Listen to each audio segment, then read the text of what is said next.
Living between Wednesdays. Just trying to get by to the next fix. Living between Wednesdays. Prefer the comics over the Netflix. What's up, folks? I'm your host Konrad on Wednesday Night Reviews, and today I'm joined by Wordburglar, a Canadian rapper, music artist, and comics creator. So, Wordburglar, thanks for coming on the show today. Great to be here. Thanks for having me, Konrad. You know, Wednesday's my favorite day of the week, so, this is awesome. Thanks. Absolutely, and thank you for, coming. Folks, for those of you out there who have watched my show a few times, most recently, our main opening and closing songs have changed, much to the thanks of Wordburglar and his song Living Between Wednesdays. So, Burglar, for the people out there who do not know who you are, have never seen your face, heard the word Wordburglar, who are you? Well, I burgle words. I'm just a humble rapping fellow. I grew up in Halifax. I make, I guess what could be called like indie hip hop. Some people call it old school. Some people call it, new school, backpack, underground, alternative, nerdcore, whatever you want to call it. I put words together in rhyme form over beats that I like. And I rap about stuff that I love, like comic books, and other stuff too. But yeah, anything, I've been doing this ever since I was a kid. I've been kind of officially putting out music since like the mid-aughts, I guess, feels like a while, but I still feel like I'm just getting started. And my most recent album was 2019. I put out Space Verse, which was all sort of sci-fi inspired things that touched on Doctor Who, Star Wars, Star Trek, all kinds of fun stuff like that. And I've got a lot of stuff in the works now that have kind of been on hold during this, during these pandemic times, and getting pretty pumped up to start releasing some new things soon. So, and I write and create comic books. And so basically I just get to do a lot of fun stuff that I love and talk to cool people like yourself. So, yeah. Hi. Hi. Awesome. I love it. I think that's a perfect way to describe yourself. As mentioned, you've got a long history of albums out. You've got, I believe it's 11 total currently, and then one or two more on the way. Is that right?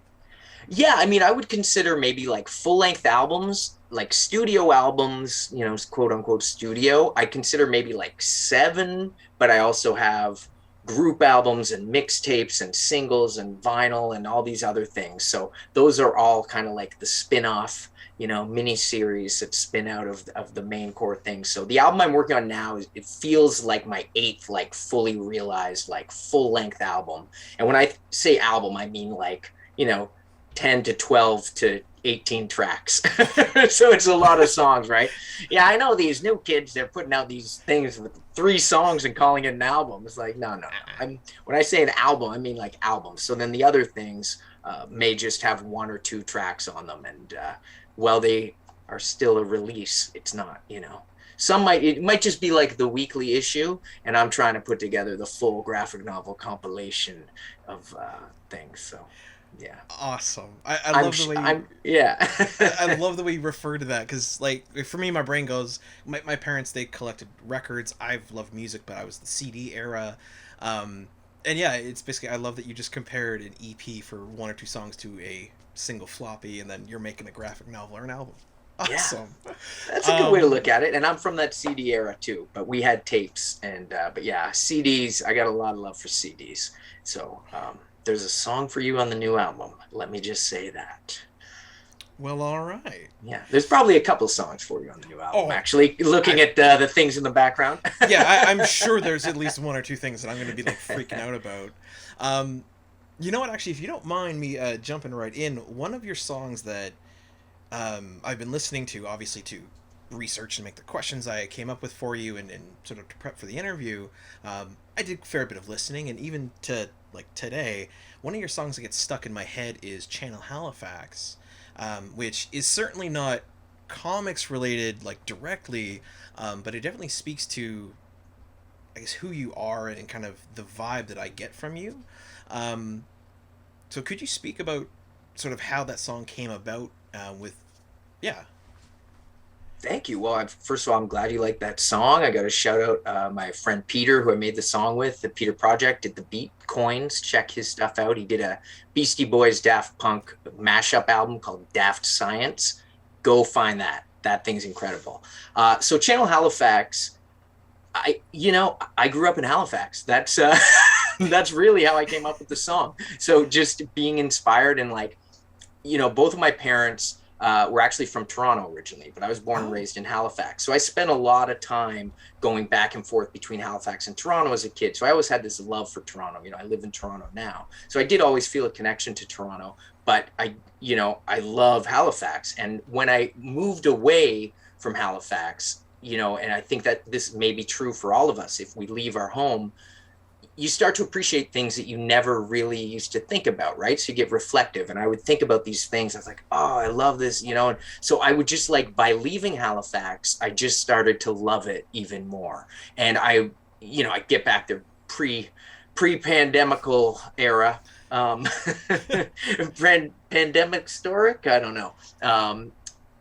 I would get back to Halifax, I was back and forth all the time, like many, many times. It was really still I've got 1 foot there, 1 foot here, but definitely I'm feeling homesick for it now. But yeah, Channel Halifax is really just rhyming about the stuff I loved about Halifax. That beat, like the Peter, Peter showed me this beat and I was like, I love this beat. And it's just we just started building it and working, what the song was. And I just kept coming back to these waves of nostalgia and emotion and just positive feelings that really just connected me back to Halifax. So the song, it really did kind of write itself, and just talking about all the, some of the landmarks and locations and mixing my personal experiences in with the local downtown area. Cause I grew up right downtown Halifax. Oh, cool. So I was able, I don't know if you're familiar with the city, but I could walk, Barrington Street was right around the corner from me.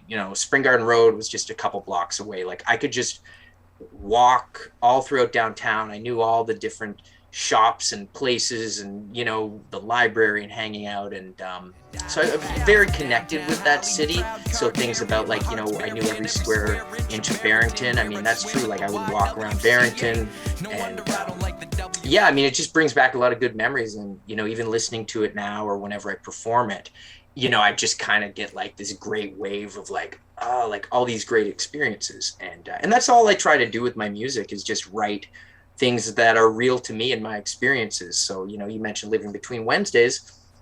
I just love comics. And, I think when you first figured out that, comics come out on Wednesday, there's this day for them. And, I worked at Silver Snail for years. I worked at Strange Adventures in Halifax. Mm-hmm. Shout out Strange Adventures and Silver Snail for sure. My extended families, and, just rhyming about my real experiences. That's what it's about. So some songs will be about comics, some will be about my hometown, some will be about hockey or baseball or whatever I feel like. CDs, renting videos, rental nation, hell yeah, taking the bus. It's just life. And so that's all I just write about. And a lot of it's nerdy, so I guess I have a nerdy life. That's okay though, especially in the present company. Who's the last guy you talked to with Joe Costa on his shirt, right? Or Mantis. And everybody's on here. I haven't worn this in a while, but it's old school Avengers.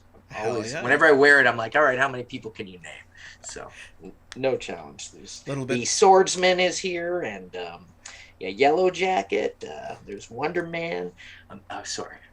No, it's all good. You know what? It's cool to get to talk to you, especially after listening to your music, because you doing that voice, I'm now remembering the song where it's do you have the one where Tigra?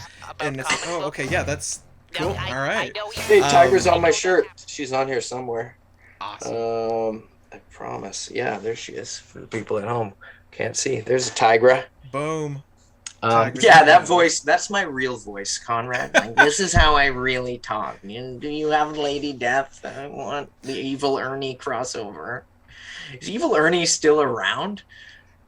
I don't know. You even know that name? Have you ever heard of Evil Ernie? Truthfully, I don't. It's not a bad thing that you don't know it. There was a time when Evil Ernie comics. I'm not dissing Evil Ernie, but it's from another era. So yeah. Fair enough. I mean, I admittedly I started collecting in what I would consider to be late in life for a lot of people I've talked to, where I started around just prior to college with New 52 in 2011 when they came out. So I was like 16, 17 then. That's perfect, and the fact that you found comics ever is just great. I think there's no age. The comics are for everybody. And I read them when I was a little kid because that's what you got like at the grocery store. And now you'd be hard pressed to find them at Loblaws or something, right? Like you don't see comics around there, but I'd be waiting in line with my mom at the grocery store and there'd be comics just there on the rack next to like National Enquirer, right? Yeah. There you go. I wish. That would have been so cool. It's another time. Oh, hell yeah. Wasn't that long ago, but it's crazy how those things just disappear.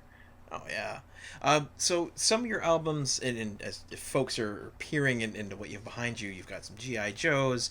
It looks like you've got Rap Viper behind you on vinyl, which is, if I'm not mistaken, is it a full album or is it an EP sort of with... That's the full album, yeah. So that's Welcome to Cobra Island on vinyl. And, that's the only reason I put my music out in physical format, so that I can get a free copy. So You want the free vinyl. Yeah, I hear you.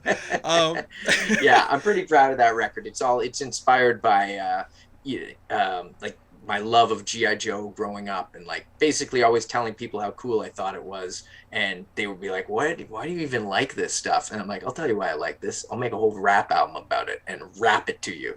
And that's essentially in a nutshell how that record came about. That's amazing. I mean, is there a better reason? No. Yeah. I wanted to ask, so having interviewed all the creators I've done primarily of comics, of course, and now yourself, who you've made comics, but you then rap albums. Given all the history you have in comics, where you've worked at, like you said, Stranger Things, Silver Snail, multiple albums, you've made your own comics. What is your take on canon or continuity? Does it matter? Are you trying to adhere to it? Especially when it comes to your creative pursuits like rapping.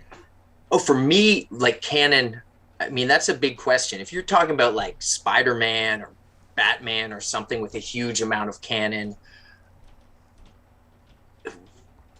after reading hundreds, maybe thousands of Batman and Spider-Man comics, and take your pick, whatever, hundreds, I guess. But you start, after a while, you can like, canon can drive you crazy. Inconsistencies can totally throw you off. So even as a kid, you'd read one issue and here's Spider-Man and he's this age and Spider-Man's this age. So to me, it was always like, whatever comic you're reading right now, that's the universe it's happening in. Mm-hmm. So maybe there's been 900 issues of Spider-Man before this one, and he still looks like he's like under 40. Yeah. Then you just have to just put yourself in that moment and be like, this is what I'm reading. In terms of canon for what I do, yeah, definitely I like to have my own continuity within things. And like over the years within songs, there are little references that I'll make, or little words I'll say, or little things and characters that do just keep coming back. So you mentioned that character who's like the do you have this one guy? That's who. Do you have this one guy? That's a good name for him. I do like to have recurring things like that kind of just keep coming up. And in the last Paper Route, which is the comic I do with Alex Kennedy and Dave Howlett, we there's definitely like a canon and continuity there. I guess your question is very open-ended, so I hope that's a pretty broad answer. But there's certain things that I like canon though, like I'm trying to think, like what's a good example.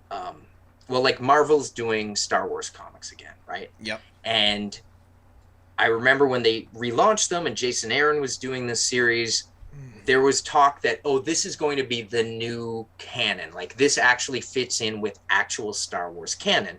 So there is a bit of a thrill reading, I'm reading this Jason Aaron Star Wars comic about Obi-Wan Kenobi, and they've said that these Marvel comics are actually canon. So technically I'm reading the real Obi-Wan Kenobi story right now. But then 10 years from now, they can just say, oh, you know what, this stuff doesn't matter. Like, I've got a Star Wars novel here. I got a few of them. Oh, awesome. You know, like Heir to the Empire, right? I don't know if you're familiar. I know they exist, but no, I've not read them. Well, technically, they don't exist anymore because these are not canon. So these are like stories that this series, which is actually super popular in the Star Wars novel, but it deals with Han and Leia having kids. Those kids, it's not Kylo Ren, right? So it was like a whole other story. But anyway, so this, for a time, people were like, is this canon? Is this part of it? But they've labeled them legends now, which aren't really canon. So obviously that's a huge question, Konrad. So, and you just asked the guy who's like, I'm really taking this question seriously now. I mean, you know what? It's good. It gets you thinking, and a guy with your ability with words, obviously I'm going to get some fun answers out of it. To jump back to your music then, so one thing I did want to ask is the music videos you filmed, whether it's for Channel Halifax, which has you going all over Halifax showing off these really cool spots, to Rap Viper, which is, I love that you have the disclaimer in the beginning regarding, you know, this is a work of fiction or a fan-made film, and you've got like full costumes and props, and it looks really cool actually. I'll make sure I put some clips up. Thanks. What's it like getting to do that, and what makes you want to film maybe something at like, you know, a musical, like a live based video, like a live performance video on stage, or something super high production like Rap Viper? It's a little thing called money. Oh, that'll do it. No, I mean, listen, I would love to make videos of every song I do, and it's just means, you know, sometimes I've had people just approach me and be like, hey, we love this song, want to do a video for it. I'm like, okay, let's talk about it. And, you know, other times I will go out and find crews and directors and work with people and like cobble together budgets and just stretch as much as we can and make like a big budget thing, right? So, you know, we've applied for like film funding or you know, I've done fundraisers. Like we did a video for a song I have called Narc High Score, and we did a crowdfunder because, you know, people have been asking me, they're like, this song really should have a video, and I was like, I think so too, but I want to do it like a Nintendo game. Like I just had this vision and I didn't have any money, so we did a crowdfunder and we got that video made. So, you know, that's like, even now I'm like working behind the scenes to try and make some videos for the next record. And, you know, sometimes it's just been as simple as like, I know great people who happen to be free, like free, they have time and they're like, hey, we're free this week. Let's just go have some fun and make a music video. And we come up with a concept and go out and do it. So, I love making videos. They're super fun to do. You know, I did the Living Between Wednesdays one at the Sidekick, which was just just a performance at a show, except we just had a camera there and nobody watching and like no show. And it was in a comic store at like, you know, noon.